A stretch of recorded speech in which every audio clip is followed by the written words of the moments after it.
Christian Gonzalez. He's back at practice. And what's funny to me is he hasn't practiced in weeks. But yet, here we are saying that you have to practice. So I just gave this example. Say Booty it has a 1,500-yard receiving season with like 11 touchdowns. He's the greatest thing ever. If I'm Booty, I'm like, I am not practicing. It's not required. Like, if you can miss like a month and a half of practices, 2 months of practices, and then just put on a helmet on a Wednesday and play in a game, why the hell do I have to practice? Do you understand what I'm saying? Sure. Like, it's certain positions, and we talked about this before. Like, why can a corner not practice? Well, at certain positions, it's really not required. Well, then, like Sauce Gardner, like, I'm going to play, but I'm not going to tackle. Like, that's it just seems like you're wasting everyone's time. I don't know. Do you think Christian Gonzalez is going to play on Sunday? I don't know this, but I would just say based on him talking to us yesterday, his demeanor in that session, Mike Vrabel talking about it yesterday, as dismissive as he was of the questions, and I think that's what ticked him off. There were so many injury questions, Christian Gonzalez injury questions, general injury questions. He was asked a question about the Miami game. It got to the point where team spokesperson Stacey James said, "Okay, 2 more questions, guys." He took one more and left. Said, "Thanks, guys. See you later." He was not happy. But it does seem like this has been sort of the week of the grand unveiling of Christian Gonzalez. He did that interview with Good Morning Football earlier this week. That was sort of odd given that he hadn't played or practiced since July 28th. So if I had to guess, I would say, yeah, I think he's going to play. Now, does that mean he's going to get a full complement of snaps? I doubt it. That would be really shocking to me if he plays 60 snaps on Sunday. So how do you package it together? I don't know. Do you just play him on third downs? Do you just play him, one series on, one series off, and try to work him back in? Can I ask you a question? What if someone gets hurt? Like, what if he's on your active roster and he's there on game day, and you want to limit his snaps? What happens if someone gets hurt? To me, in that situation, you would stick with the plan for Gonzalez and say Carlton Davis, who's dealing with an Achilles issue apparently that limited him in practice yesterday.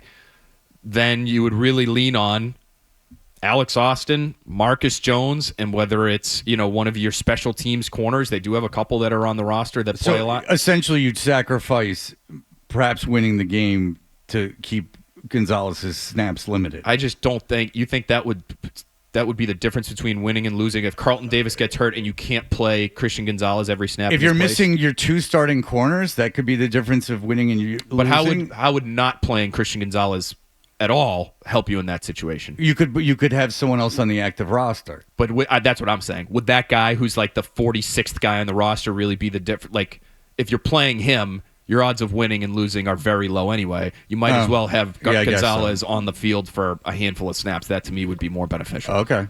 But the question we were talking about during the first hour of the show is, would you, because this is his first week back in real practice and on the field and figuring things out with his injury, would you just have him practice this week and not play, maybe practice next week and then play, or save him for week 4 or week 5 considering the injury he's coming off? I would almost treat the game like a practice, and I would just say, hey, okay, if they had 30 competitive snaps in practice yesterday, I'm just throwing a number out there. Did he play 10? Okay.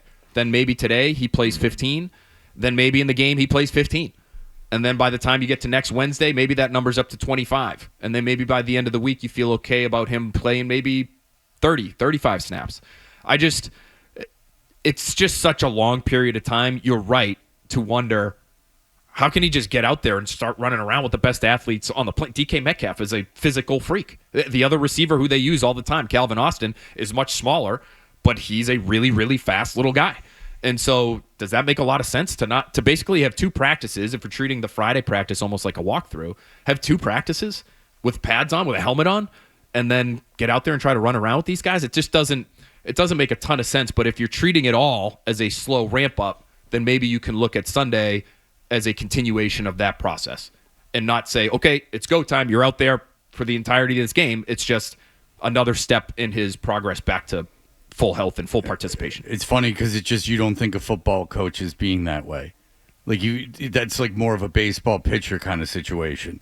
It's like snap counts. Like, it's not just, you just don't think of those guys being wired that way. All right, you mentioned Metcalf and Austin. How do you see this game playing out? The Steelers' run defense has been very poor, but offensively they've been okay. How do you see this game playing out? Offensively, they've been okay. To me, again, just to touch on how Gonzalez could impact the game, the Patriots, when they blitz right now, this is in terms of EPA per play, which everybody uses, good measure of efficiency. When they blitz, they're the worst defense in football. They're last in the league in terms of the number of big plays and efficient plays that they allow when they send extra guys.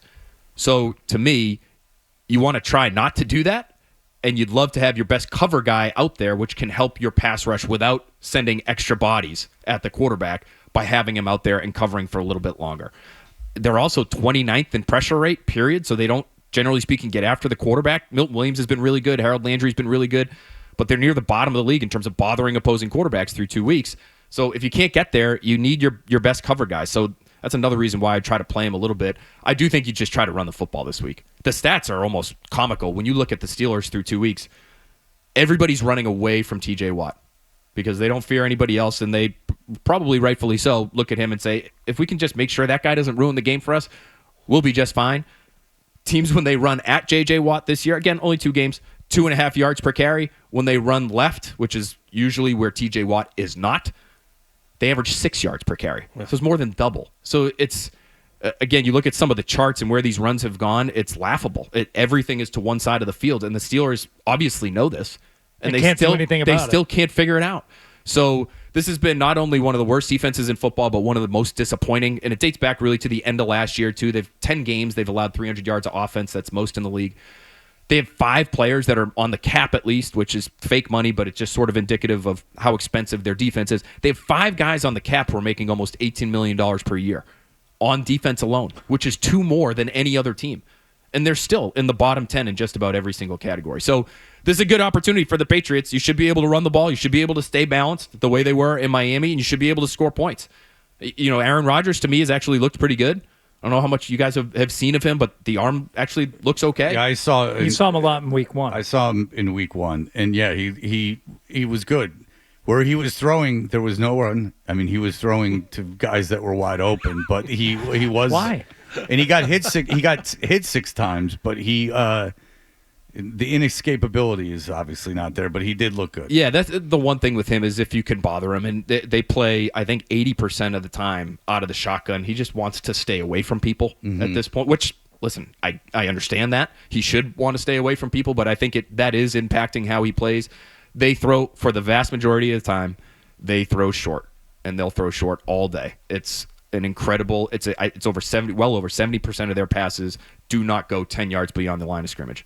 So he ain't throwing it deep Quick. all that often. No, he's getting it out He ain't quick. throwing it to the intermediate area. He's getting it out quickly. So those guys, whether it's the corners on the outside or it's the linebackers who have had a really hard time in coverage in the middle of the field, those guys have to be ready for the ball to come out, and they have to do a much better job of tackling because if you're throwing it short, you're depending on yards after the catch, and they've been one of the worst tackling defenses in football so far this year, which is surprising. With Mike Vrabel as a head coach, you would think that would be something that they are really all over, especially at the linebacker level. So that part has been really difficult, and I think maybe that's sort of a matchup to watch. Is Jaylen Warren is not a big name running back, but if you get him matched up with one of these Patriots linebackers, do they end up making a play that changes the game? So how do you explain the inefficiency of Robert Spillane through 2 weeks, who the Patriots brought in specifically for that reason? I think he's a good tackler, and I think his track record is such that has been established. And so I'm looking at this for now and saying small sample, and especially in that second game, that's a bad matchup for basically every linebacker in the league. And I would look at the calls. I would look at the scheme and say, why would you ever have Robert Spillane one-on-one in the middle of the field with Devon Achane, who runs a 4.3 40 and is a tiny little Waterberg of a guy and would be a hard cover for corners? Like, that to me is not putting your players in the best position to succeed. So maybe fewer blitzes. Maybe to me he's been a little over-aggressive in some of his tackles. It's why, to me, he's missed some. And maybe he felt like he had to do that against the speed of the Dolphins. Okay, you got to go all out to beat this guy to the sideline, and you got to lay out to try to make that hit. When you do that, you lose your technique, and that's how you end up with however many missed tackles he had in week 2. I think he's a good player. I think he'll be a good player for them. I'm not gonna look at that Miami game and say that's what this guy is gonna be over the course of 17 weeks. He should have a much better game this week. 2 1-1 teams going at it on Sunday, looking at their next handful of games and where these teams want to be by the end of the season. Who is the win more important for this week? Last week, I think we all agreed it was way more important for the Dolphins to get the win, and they did not.